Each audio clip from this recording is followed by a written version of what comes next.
Assalamualaikum warahmatullahi wabarakatuh. Bismillahirrahmanirrahim. Alhamdulillahirabbil alamin. Wa bihi nasta'in ala umuri dunya waddin. Wassalatu wassalamu ala asyrafil anbiya wal mursalin wa ala alihi wa sahbihi wa man sara ala nahjihi bi ihsanin ila yaumiddin wa ba'd. Allahumma shalli wa sallim wa barik wa an'im ala nabiyyina Muhammadin wa ala alihi wa sahbihi wa sallam. Hadirin Allah muliakan, alhamdulillah kita panjatkan puji dan syukur kita kepada Allah Subhanahu wa taala atas segala nikmat dan karunia Allah berikan kepada kita. Sebagaimana salawat dan salam semoga senantiasa tercurahkan kepada junjungan kita Nabi kita Muhammadin alaihi salatu wassalam beserta para keluarga, para sahabat dan orang-orang yang istiqomah berjalan di bawah naungan sunnah beliau sampai hari kiamat kelak.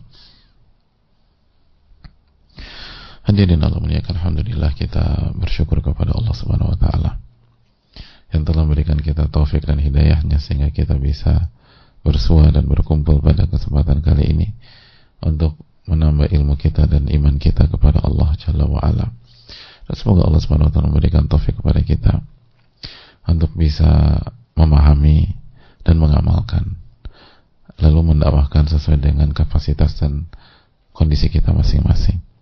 Dan selalu minta ilmu yang bermanfaat, ilmu yang bukan hanya kita pahami tapi bisa kita amalkan dan manfaatnya kembali kepada kita di dunia maupun di akhirat. Dan semoga Allah Subhanahu wa taala menjaga kita, orang tua kita, keluarga kita, orang-orang yang kita cintai, guru-guru kita, ulama-ulama kita, umat dimanapun berada, khususnya yang terzalimi, teraniaya di Palestina dan di tempat-tempat lain di dunia ini. Semoga Allah menjaga mereka, menjaga kesabaran mereka, menjaga keistiqomahan mereka. Semoga Allah Subhanahu wa taala memberikan pahala besar bagi mereka. Semoga Allah Subhanahu wa taala memberikan husnul khatimah bagi yang wafat di antara mereka, menyembuhkan dan mengobati yang sakit di antara mereka. Semoga Allah Subhanahu wa taala memberikan taufik kepada kita untuk senantiasa mendoakan mereka dan memberikan bantuan yang dari jalur yang resmi dan tepat sasaran. Dan semoga Allah Subhanahu wa taala menjaga kita semua di dunia maupun di akhirat, amin ya rabbal alamin. Hadirin Allah muliakan, kita kembali ke bab memuliakan ulama al-fadl dan memprioritaskan dan menunjukkan hal itu semua. Dan kita akan masuk ke hadis yang baru, hadis yang berikutnya, yaitu hadis Abu Musa al-Ash'ari radhiyallahu taala anhu. Al-Imam An-Nawawi rahimahullahu taala rahmatan wasi'ah, semoga Allah merahmati beliau, keluarga beliau, orang tua beliau, guru-guru beliau, dan semoga Allah merahmati ulama dan umat dimanapun berada. Beliau rahimahullahu rahmatan wasi'ah menyampaikan, wa an Abi Musa, dan dari Abi Musa radhiyallahu ta'ala qala Rasulullah sallallahu alaihi wasallam, bahwa Rasulullah SAW bersabda, inna min ijlalillahi ta'ala ikrama dhi syaibatil muslim wa hamilil qur'ani ghairil ghali fih wal jafi anhu wa ikrama dhi sultanil muqassid. Nabi kita alaihi salatu wassalam, Nabi kita alaihi salatu wasallam bersabda, sesungguhnya termasuk bagian dari mengagungkan Allah tabaraka wa ta'ala, salah satu bentuk pengagungan kepada Allah adalah memuliakan seorang muslim yang telah beruban, artinya orang tua yang sudah tua, bukan hanya orang tua kandung, tapi itu tadi seorang muslim yang sudah beruban, pembawa Al-Quran yang tidak berlebih-lebihan dan tidak mengabaikan, dan memuliakan memuliakan penguasa yang adil atau pemimpin yang adil. Hadis yang diriwayatkan oleh Imam Abu Dawud dan dihasankan.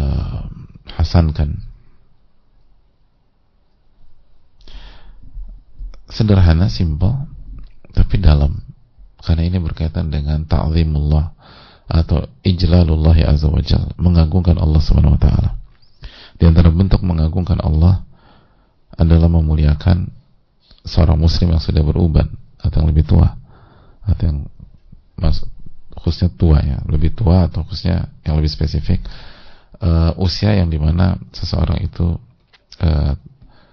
tumbuh uban atau punya uban. Wa hamilul Qur'an ghairil ghali fihi wal jafi, dan memuliakan pembawa Al-Quran yang tidak berlebihan dan tidak mengabaikan. Artinya tidak kata para ulama ghairil mutajawizil had fil amali bihi wa tatabu ma khufiya minhu wa ishtabaha alaihi min ma'ani wa fi hududi qiraati wa makharij hurufi, yang tidak berlebihan dalam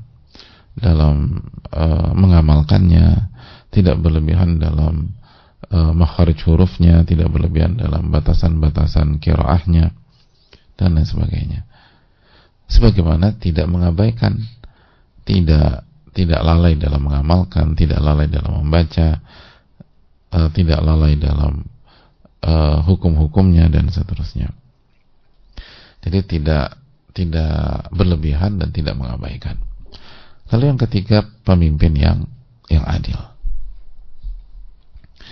Hadirin Allah muliakan, pelajaran besar bagi kita. Kita bisa petik yang pertama, kata para ulama, salah satu akhlak yang sangat mulia adalah memuliakan yang lebih tua, memuliakan orang tua, dan memuliakan orang punya kedudukan, orang punya ilmu, seperti ulama, guru, dan pemimpin yang adil, serta misalnya pembawa Al-Quran, ahlul Quran, orang yang bukan hanya membaca tapi mengamalkan Al-Quranul Karim. Maka itu hal yang sangat penting untuk kita tanamkan. Itu semua akhlak yang mulia, dan para fuqaha, para ulama fikih menjelaskan kepada kita bahwa yan bagi lil mar'i ikramu al-ulama'i wa ashabil hayati minan nas. Seyogyanya seorang muslim itu memuliakan ulama, memuliakan ahli ilmu, wa ashabil hayati minan nas, dan orang yang punya kedudukan di tengah-tengah manusia. Hendaknya memuliakan ahli ilmu dan memiliki kedudukan di tengah-tengah manusia. Jadi ini penting. Jadi jangan salah paham orang yang bertaubat, berhijrah, ngaji, terus meremehkan orang gitu, dengan alasan dunia nggak ada harganya. Betul, dunia nggak ada harganya, tapi manusianya, orang yang punya kedudukan itu disunahkan untuk dimuliakan. Bukan hanya menghormati, wa an yaquma takriman lahum, dan benar-benar ditunjukkan.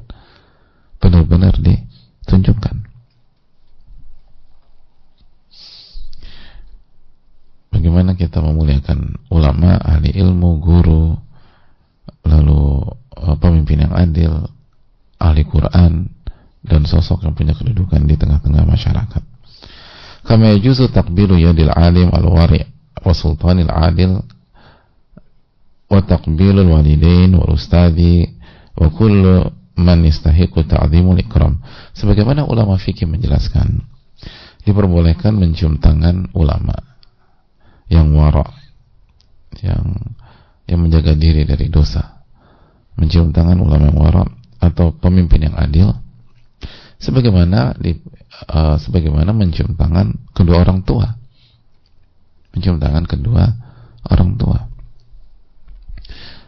wal ustadz, dan mencium tangan guru, wa kullu man yastahiqu ta'zim wal ikram, dan semua orang yang punya hak untuk dimuliakan dan dihormati.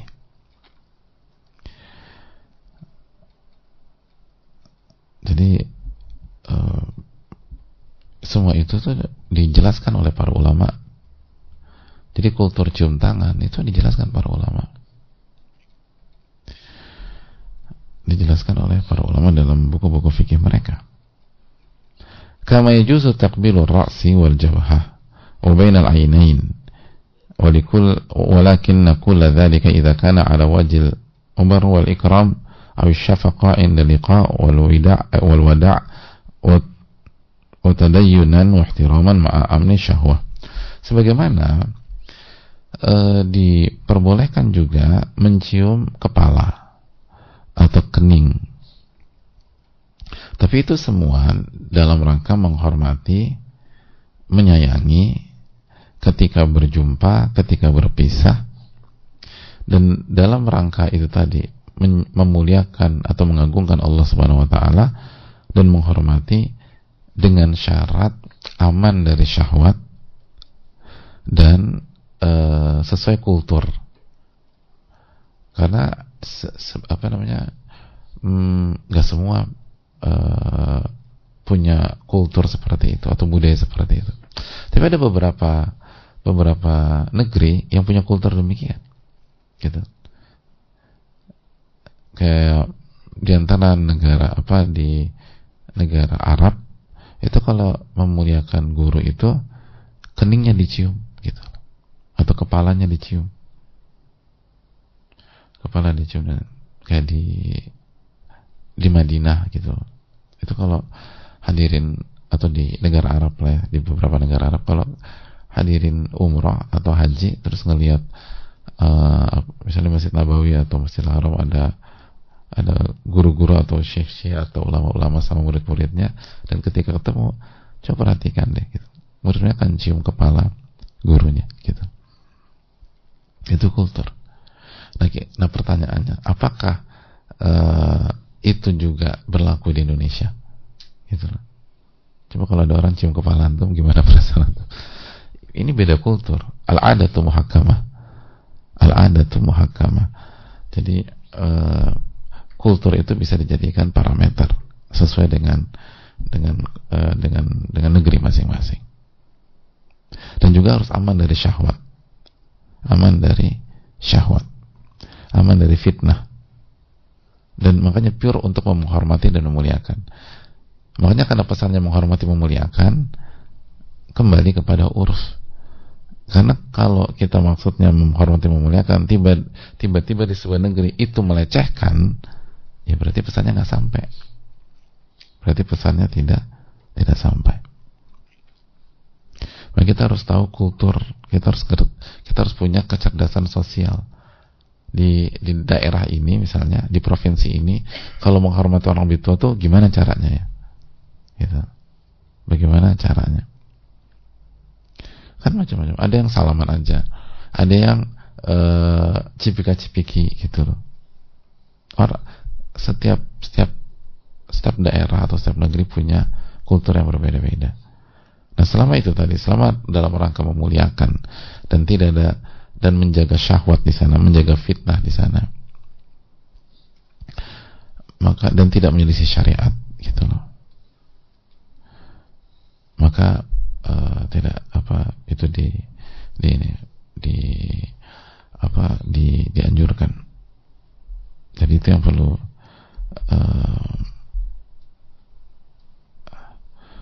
yang perlu kita tanamkan bersama-sama. Jadi yang harus diperhatikan itu, yang harus diperhatikan demikian. Dijaga apakah kulturnya berlaku, terus apakah tidak melanggar, atau apakah melanggar atau tidak melanggar sunnah Nabi sallallahu alaihi wasallam, sunnah Nabi kita alaihi salatu wassalam. Sebagaimana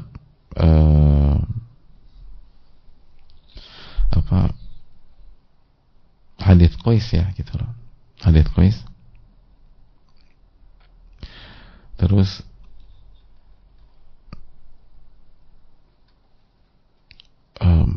ada seorang sahabat yang melihat penduduk negeri itu sujud kepada ininya dan mengatakan, ya Rasulullah, engkau lebih berhak untuk disujudi. engkau lebih berhak untuk disujudi. Lalu apa kata Nabi SAW? Lau kuntu amiran ahadan an yasjuda li ahadin la amartu nisa an yasjudna li azwajihinna lima ja'ala Allahu lahum alaihinna minal haq.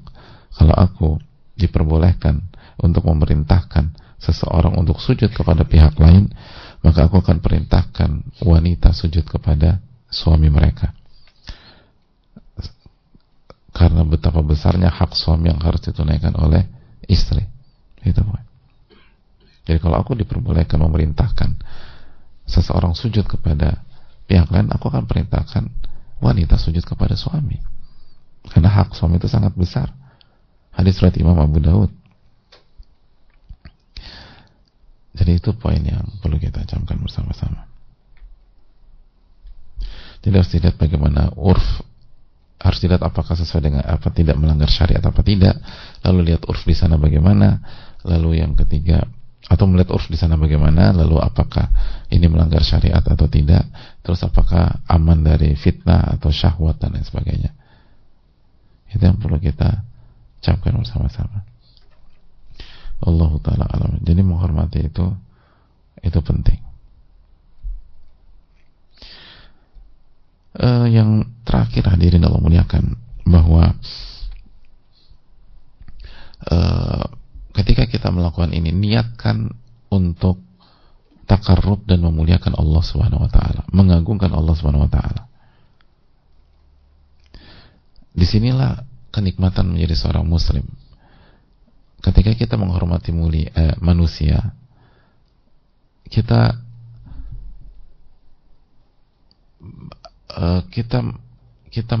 menunjukkan tauhid kita kepada Allah dan mendekatkan diri kita kepada Allah.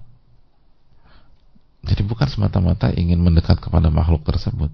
Kita muliakan karena kita ingin memuliakan Allah Tabaraka wa Ta'ala dan mengagungkan Allah Subhanahu wa Ta'ala. Jadi seorang muslim itu nggak punya kepentingan pribadi dengan konotasi negatif ketika memuliakan orang, menghormati orang, baik sama orang. Dan kalau mereka mendapatkan keuntungan duniawi gitu loh, jadi advantages di duniawi, maka itu bonus bagi mereka. Dan bukan itu yang mereka incar secara utama.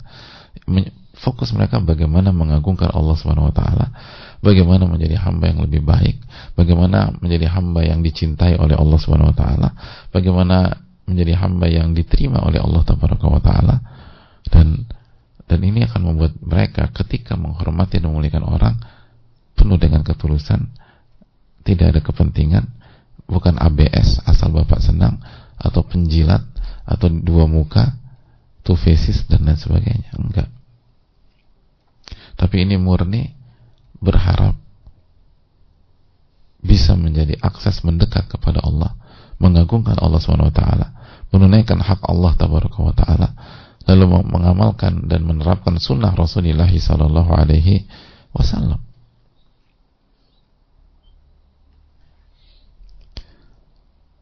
Jadi ini tentang tauhid, ini tentang iman, ini tentang pengagungan kepada Allah Subhanahu wa taala. Sebaliknya, seorang muslim tidak berani untuk merendahkan orang lain, apalagi orang-orang yang punya kedudukan, apalagi ulama, apalagi ahli ilmu, apalagi guru, apalagi ustadz, apalagi ahlul Quran, apalagi orang tua. Terus dia ngeliat misalnya sosok ini sudah beruban, dia akan jaga, nggak berani dia macam-macam. Padahal dia punya kesempatan, dia punya peluang atau dia punya posisi untuk itu. Mungkin orang tua yang beruban ini bawahan dia, tapi dia tetap hormati. Dan maka dia bilang, Bapak bawahan saya di tempat kerja ini sesuai jam kerja, Pak. Di luar itu Bapak senior saya dalam kehidupan, dan saya harus muliakan Bapak. Kenapa? Karena Nabi saya selalu mengatakan demikian. Jadi hadirin Allah muliakan, seorang muslim nggak berani macam-macam dengan itu, dan lebih memilih misal mengalah di hadapan yang lebih tua atau yang senior, nggak ngejawab dan tetap memuliakan, menghormati. Kenapa? Taqarruban, mendekatkan diri kepada Allah, bukan takut, tapi kita ingin mengagungkan Allah Subhanahu wa taala. Karena ini bagian dari mengagungkan Allah Subhanahu wa taala. Ini hal penting. Bagaimana memuliakan senior, bagaimana memuliakan orang yang punya kedudukan tanpa ada kepentingan duniawi. Dan gak usah kita pikirkan duniawi, nanti Allah kasih gitu. Itu Allah kasih. Allah akan berikan di dunia maupun di akhirat. Jadi gak usah kita pikirin. Yang perlu kita pikirin adalah ta'zim lillahi azza wa jalla, mengagungkan Allah tabaraka wa ta'ala. Ini yang bisa disampaikan pada kesempatan kali ini. Semoga bermanfaat. Wassallallahu wasallam ala nabiyina Muhammad subhanaka wa bihamdika la ilaha illa anta astaghfiruka wa atubu ilaik. Assalamualaikum warahmatullahi wabarakatuh.